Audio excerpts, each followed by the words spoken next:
투자자의 입장에서 빠르고 정확한 시황을 전달드릴 최경진의 퀵 시황입니다. 오늘 장은 하락하다가 마지막에 상승을 했는데 오늘 장 어떠셨는지 궁금합니다. 금요일 기대가 있어가지고 오늘 시장 조금 기대를 했었는데 왜 이렇게 부진한지 궁금증을 좀 찾아보겠습니다. 네, 바로 질문 드리도록 하겠습니다. 금요일 미국 고용지표가 굉장히 잘 나왔어요. 그럼에도 불구하고 국내 시장이 크게 오르지 못한 이유가 무엇인지 궁금합니다. 네, 일단 금요일 날 미국 고용지표 상당히 중요하다고 말씀을 드렸는데 전문가들 예상치와 기대 전월치보다 훨씬 높게 나왔죠. 그래서 오늘 시장을 좀 많이 기대를 했을 것 같은데요. 일단 오늘 외국인이 선물 시장에서 매도하면서 그 선물에 맞춰가지고 기관들이 매도했던 게 시장이 일단 부진한 흐름이었고, 그리고 외국인이 전기전자와 자동차를 계속 오전에는 매도를 하고 있었어요. 하고 하다가 오후에 들어가지고 전기전자 쪽은 매수로 바뀌었는데 자동차는 계속 매도를 했었죠. 네. 일단 이렇게 왜 외국인이 이런 강한 포지션을 잡지 않고 중립적인 포지션을 잡았을까 좀 생각해 봐야 될 것 같은데요. 일단 미국의 고용지표가 너무 급등했는데 금리를 좀 봐야 될 것 같습니다. 10년물 금리는 1.78 정도? 네. 지난보다 그렇게 높지 않았고 안정적이다라고 볼 수 있는데 2년물 금리가 급등을 했어요. 근데 금리를 보실 때 10년물은 경기 상승과 그리고 물가 상승을 반영하는 금리라고 얘기를 많이 하고요. 그리고 2년물은 중앙은행의 금리 인상 의지를 반영한다고 보시면 될 것 같은데요. 보통 시장에서는 그렇게 해석을 합니다. 그래서 2년물과 10년물을 보고요. 이 두 금리 차를 가지고 채권 시장에 투자해야 할지, 그리고 이렇게 위험을 감지를 해야 할지 이렇게 보통 이렇게 보는데 2년물 금리가 급등했어요. 고용 지표가 너무 좋게 나오니까 이 연준이 금리를 올리지 않을까, 이제 그런 쪽으로 관심을 갖게 되지 않나 이렇게 보는 거죠. 그러니까 연준이 지금 여기서 금리를 인상한다 그러면 시장에 부담이 될 수밖에 없는데, 오늘 미국 언론에서 올해 미국 그 10년물 금리가 2%를 넘어갈 것 같다라고 얘기를 했습니다. 그러면 올해 연준은 금리와 물가가 일시적으로 상승한다고 얘기를 했는데 2년물이 이렇게 올랐다는 얘기는 이게 일시적이 아니고 연준이 금리를 인상해야 할 일이 생기지 않을까, 그걸 이렇게 생각을 했다고 볼 수 있겠죠. 일단 그것 때문에 외국인의 흐름이 조금 좋지 않았다 이렇게 볼 수도 있을 것 같고요. 그리고 오늘 한 가지 많은 분들이 이제는 관심이 없지만 코로나 얘기를 또 좀 해봐야 될 것 같은데, 인도의 코로나1 확진자 수가 10만 명을 넘었습니다. 이게 지지난주까지만 하더라도 3만 명, 4만 명 이렇게 하다가 지난주에 6만 명을 돌파하고 나서 오늘 10만 명을 넘어버렸어요. 그리고 오늘 인도 시장은 2.5% 이상 급락을 했거든요. 네. 이게 이제 과연 계속 이렇게 무관심해야 할 섹터인가 이렇게 생각을 해야 되는데, 지금 악재가 나온 게, 악재라고 할 수 있는 게 2년물 금리 급등, 그리고 코로나 환자 급증, 거기다가 오늘 공화당이 이 인프라 부양책에 대해서 상당히 강한 부정적인 발언을 했거든요. 네. 그것도 영향을 주지 않았을까 싶은데, 오늘 미국 선물은 장중에 나스닥 선물이 안 좋았습니다. 그걸로 봐서는 금리 쪽 영향이 크지 않았을까 이렇게 생각되네요. 네.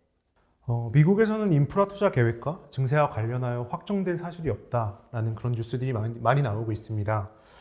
부양책 효과가 시장에 언제 반영될 수 있을지, 그리고 다우와 나스닥의 비중을 어떻게 조절해야 할지 궁금합니다. 일단 공화당에서 지금 부양책을 2조 1000억 달러 이상을 얘기를 했는데 6천억 달러로 줄이라고 했습니다. 이제 그 인프라에 들어간 배정된 금액은 6천억 달러밖에 안 되니까 그것만 해야 된다 이렇게 얘기를 했고요. 그리고 증세에 대해서 또 얘기를 했어요. 이건 너무 부정적이다, 안 된다 이런 식으로 얘기를 했고, 민주당 내에서도 이 증세에 대해서 이 여론이 모아지고 있지 않습니다. 그래서 민주당 하원 쪽에서 이거를 좀 조정해야 된다 이런 얘기를 했기 때문에 아무래도 지금 인프라 부양안이 통과되는데 조금 부담이 생긴 거죠. 그리고 이게 공화당에서 원래는 전폭적인 지지를 받아서 이게 민주당에서는 추진할 거다 이렇게 얘기를 했는데 너무 완강한 거부가 있고, 그리고 이거를 그 공화당의 지지 없이 추진하려고 하면 일단 상원에서 50표가 나와야 되는데 지금 민주당 내에서도 증세에 대해서 부정적이니까 이게 안 나올 수도 있다라는 거죠. 그러면 뭐 지금 당장 인프라에 대한 얘기는 지금 시장에 바로 반영되기가 좀 어렵지 않겠나. 그리고 기대치는 이미 반영이 됐으니까 이제부터는 통과가 언제 빨리 되느냐 이게 지금 중요하거든요. 아무래도 그 민주당 하원 의장이 얘기했듯이 7월 4일 날 통과되는 게 목표라고 했으니까 그거 근처까지는 가야 되지 않을까 싶기도 하고요. 뭐 지금은 뭐 일단 올라가는 쪽을 나스닥 쪽으로 보고 있으니까 인프라는 조금 관망을 해보는 게 좋을 것 같습니다. 그리고 나스닥하고 다우의 비중은 오늘 그 TSMC가 반도체, 차량용 반도체 증산을 시작했다라고 정부에 서한을 보냈다는 뉴스가 있었습니다. 근데 지금 그 가전 부분에 납품하는 50나노급 라인을 전환해가지고 차량용 반도체를 증산한다. 이렇게 나왔거든요. 그렇다고 그러면 이게 증산한다 해가지고 바로 이 부족난이 해소되는 건 아닌데 일단 3분기 정도까지는 조금 지켜봐야 된다라고 해야 되는데 뭐 아무래도 이런 뉴스가 나오면 이게 그 차량용 쪽으로 반도체가 더 공급되든지 아니면 가전 쪽으로 공급되든지 뭐 그런 부분이 조금 해소가 되려면 3분기를 봐야 된다면 나스닥 쪽 반도체 산업을 제외한 산업 쪽은 2분기 후반 정도에 아마 조금 관심을 가져야 되지 않을까 싶거든요. 그렇기 때문에 지금은 뭐 다우와 나스닥을 다우를 꼭 가져가야 되나 싶거든요. 근데 뭐 분산을 해야 되니까 나스닥 쪽 특히 반도체 쪽은 비중을 좀 많이 다우보다는 한 2배 이상 이렇게 비중을 좀 많이 가져가는 게 맞지 않겠나 이렇게 싶습니다. 네. 앞서서 인도 관련 코로나 바이러스 이야기를 언급해 주셨는데 부정적인 뉴스가 계속 나오고 있어서 그 추가적인 하락이 나오지 않을까 우려가 됩니다. 리스크 관리 차원에서 주식과 현금 비중을 어떻게 관리해야 할지 궁금합니다. 보통 그 주식 투자를 하실 때 그 전문가들이 얘기하기로는 현금을 6개월에서 12개월치의 생활비를 가지고 있으라라고 얘기를 하거든요. 네. 왜냐면 뭐 시장을 그 정도에서는 뭐 크게 변화가 없을 거라고 보고 그리고 긴급하게 써야 될 자금이 생기니까 그때 갑자기 주식이 빠져 있는데 주식을 팔 수 없으니까 그 정도의 현금을 보유하라고 하거든요. 근데 제가 보기에는 그 정도 이상의 현금을 지금 보유하는 건 뭐 전문가들 몇몇이 얘기를 했죠. 채권 투자마저도 바보 같은 짓이다라고 얘기를 할 정도인데 현금을 보유할 이유가 없는 거죠, 지금은. 그리고 물가나 금리가 올라가고 있는 상황인데 현금을 보유한다면 그게 화폐 가치가 지금 계속 떨어지고 있는데 현금을 보유한다는 얘기는 손해를 보는 거하고 똑같습니다. 그리고 실질 금리가 지금 마이너스인데 은행에 돈을 넣어도 지금 마이너스인데 그거를 현금을 보유한다라는 거는 그거는 바람직하지 않은 일이라고 보여지죠. 대신에 이제 비상자금은 보유해야 되니까 그 정도 현금만 보유하시고 나머지는 뭐 투자 쪽으로 꼭 주식을 사라는 게 아니고 물가 상승보다는 더 높은 수익을 낼 수 있는 쪽으로 투자를 하시는 게 맞다라고 보여집니다. 근데 그러면 지금 이제 투자를 좀 고민을 해봐야 되는데 어디에 투자를 해야 될까 좀 생각을 해봐야 되겠죠? 네. 오늘 나온 뉴스도 우리나라 조선이 지금 전년 대비해가지고 수주가 10배가 증가했다. 조선주도 사고 싶고요. 그리고 시멘트 재고가 50톤인데 이게 필요한 재고가 125톤이거든요. 그러면 시멘트도 사고 싶고, 네. 그리고, 배터리, 지금 오늘 그 테슬라도 전기차 판매가 급증 많이 늘었다고 뉴스가 나왔었는데, 배터리도 또 그 유럽에서 지금 배터리 비중이 7%인데, 유럽의 앞으로 배터리 비중이 31%까지 높아진다라고 하니까 우리나라도 배터리가 또 좋아지지 않을까 기대할 수 있으니까 또 배터리도 사고 싶고 반도체 올라간다니까 반도체도 사고 싶고 이렇게 사고 싶잖아요. 근데 주식 투자를 하는 게 주식을 내가 수집해서 보유하는 그런 희열을 가지려고 투자를 하는 게 아니잖아요.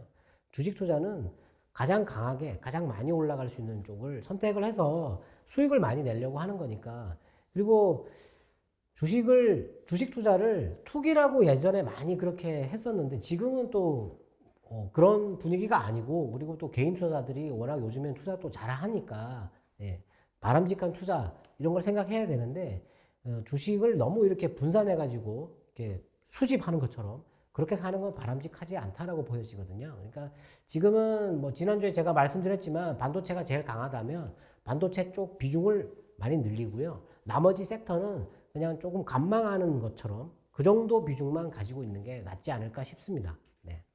4월 10일 반도체 대란 대응 회의 소집 이슈로 수급이 반도체 섹터로 몰리는 것 같습니다.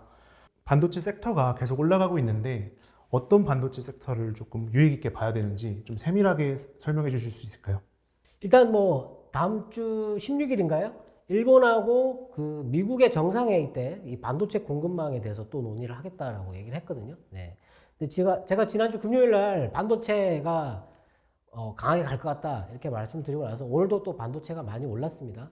네, 반도체 종목이 제가 한번 종이를 이렇게 보여드리면서 종목이 너무 많은데 어느 걸 사야 될까 좀 고민되죠, 당연히. 예. 근데 뉴스를 보니까 TSMC가 그 반도체를 대량으로 구매하는 미국 업체들한테 원래 할인을 해줬었는데 그 할인을 더 이상 못 해주겠다고 했어요. 그 할인이 종료된 게 지금 작년 말이었거든요. 네, 작년 말이었고 그리고 오늘 일본의 그 반도체 실리콘을 공급하는 전 세계 1위 업체가 있는데 그 업체가 실리콘 가격을 10에서 20% 정도 인상한다고 했습니다. 이달부터. 네. 그럼 실리콘 가격도 올랐고 가만히 생각해 보면 지금 그 차량용 반도체 부족, 반도체 공급난이 발생한 거는 시스템 반도체고 파운드리거든요. TSMC는 가격을 올립니다. 근데 이 반도체 재료인 실리콘 가격을 또 올려요. 그러면 이 재료 가격을 올렸으니까 당연히 TSMC는 가격을 올릴 수 있는 거죠. 근데 우리나라에 제가 반도체가 강하다 그러니까 삼성전자나 SK 하이닉스를 얘기를 하는데 지금 실리콘 가격을 올렸는데 이 D램을 만드는 업체, 이 업체들은 가격을 과연 지금 올릴 수 있느냐? 3월 초에 이 공급 업체들이 가격을 일시적으로 많이 올렸었는데 수요가 없어졌어요.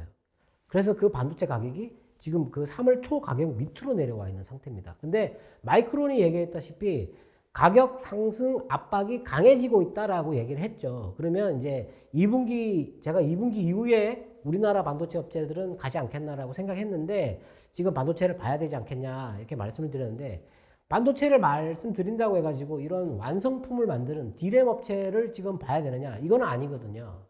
이거는 아니고 TSMC 보통 그런 파운드리 업체, TSMC와 같은 그런 파운드리 업체들이 보통 중고 반도체 그 기계를 많이 썼어요. 그래서 우리나라에 또 그런 업체들이 또 올라가고 있긴 했는데 지금은 뭐 반도체 공정이 전공정, 후공정, 뭐 검사하고 테스트하고 뭐 이런 공정별로 장비들 업체가 있어요. 근데 제가 오늘 가만히 보니까 지금 제일 많이 오른 게 TSMC의 반도체 장비를 공급한다는 회사.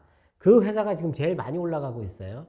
그리고 반도체 그 장비 회사들의 가격을 비교하기 시작한 것 같습니다. 지금 현재. 단순히 주가를 비교하는 게 아니고요.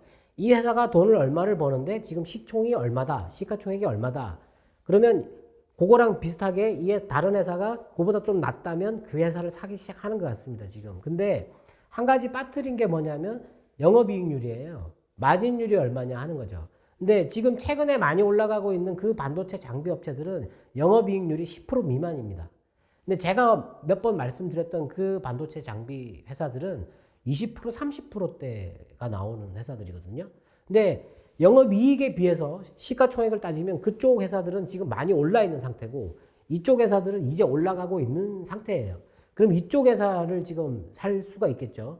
뭐 영업이익률은 낮지만 영업이익에 비해서 이제 시가총액이 이제 막 넘어서고 있는 업체들이니까 이쪽을 관심을 가지게 되는데 제가 보기에는 이쪽에 올라오기 시작하면 당연히 이쪽도 가게 돼 있거든요. 그래서 전공정, 후공정 뭐 이런 공정 단위별 뭐 이런 거 필요 없이 그냥 지금은 그 업체들별로 영업이익과 시가총액을 비교를 하는데 거기서 영업이익률이 높은 쪽이 조금이라도 조정을 받으면 계속 그쪽으로 들어가는 게 맞다라고 생각됩니다. 네. 오늘도 투자자분들의 궁금증이 해소되었기를 바라겠습니다. 네, 오늘은 뭐 뚜렷하게 악재가 없었지만 일단 오늘 밤에 미국 시장이 어떻게 변화에 따라서 내일 우리나라 시장도 방향이 조금 강하게 결정될 가능성이 있을 것 같습니다. 네, 저희는 내일 다시 인사드리도록 하겠습니다. 지금까지 최경진의 퀵시황이었습니다. 감사합니다.